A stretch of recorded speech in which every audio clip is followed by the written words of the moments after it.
Um, sa video na ito, bali ituturo ko kung paano magpalit ng manifold sa mga Epson head. So, ito is isang Epson na i6 yung model. Medyo bago lang ang head na to sa market. Ang head na to tsaka ang i32 is identical sila sa appearance.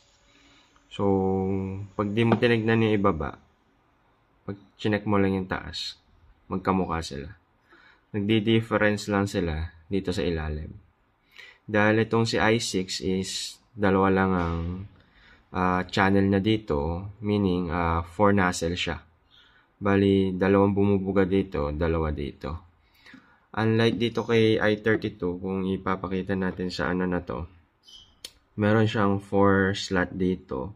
Sa every slot may 2 channels. So, 8 channels ang total ni i32. Tapos dito kay i6 is 4 channels lang siya.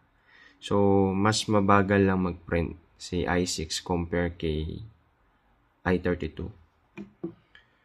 So, yung sa manifold naman kasi parehas sila. Kaya ito yung gagamitin natin today. Dahil ito lang din meron ko na sirang head para may demo natin. First, tatanggalin natin yung 4 na screw.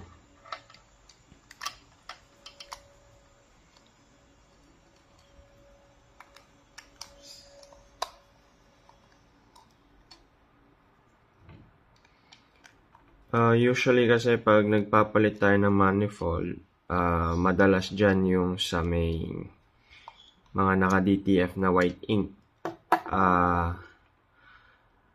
Yung tanggalin muna natin. Bali, pag tinanggal natin do, dahan-dahan lang.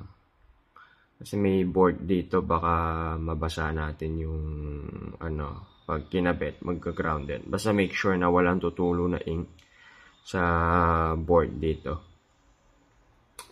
Ito yung manifold natin na tinanggalan.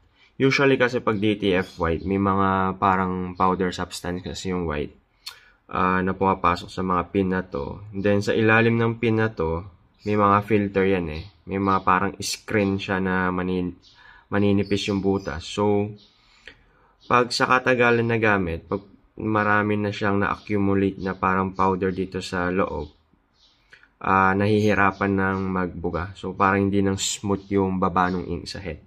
Kaya usually ang scenario dyan, complete ka pag cleaning, sa nozzle mo wala kang problema. Pero pag nag-print ka lang mga around 1 to 2 inches, bibitiw na. Tapos pag kinlin mo ulit, makokompleto na naman siya. Usually pag ganun yung scenario mo, pwede mong i-try magpalit ng manifold. So ito yung, let's say ito yung luma natin, tatabi natin. Then kukuha tayo ng bagong manifold. Ito yung bagong manifold. May mga rubber na yun nakasama. Then, kukunin natin yung head. Then, ipag-match lang natin siya. Kung paano natin tinanggal kanina, ganun lang din natin siya ibabalik. Yan. So, pagbalik natin, ibabalik natin yung mga screw. Make sure na i-tighten natin para mag-fit yung rubber niya. Ba mamaya hindi naka-tighten, tumagas yung ink sa loob, madamage pa yung head. Basta make sure na tighten siya.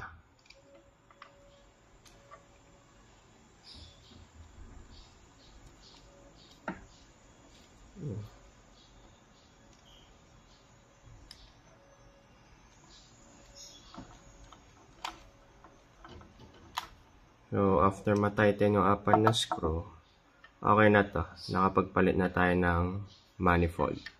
So, ilalagay na natin ulit sa machine para ma-test if okay or hindi. Ganun lang. Medyo madali lang naman magpalit ng manifold.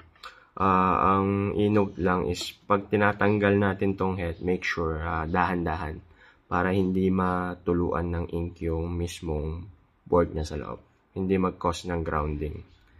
So, thanks for watching.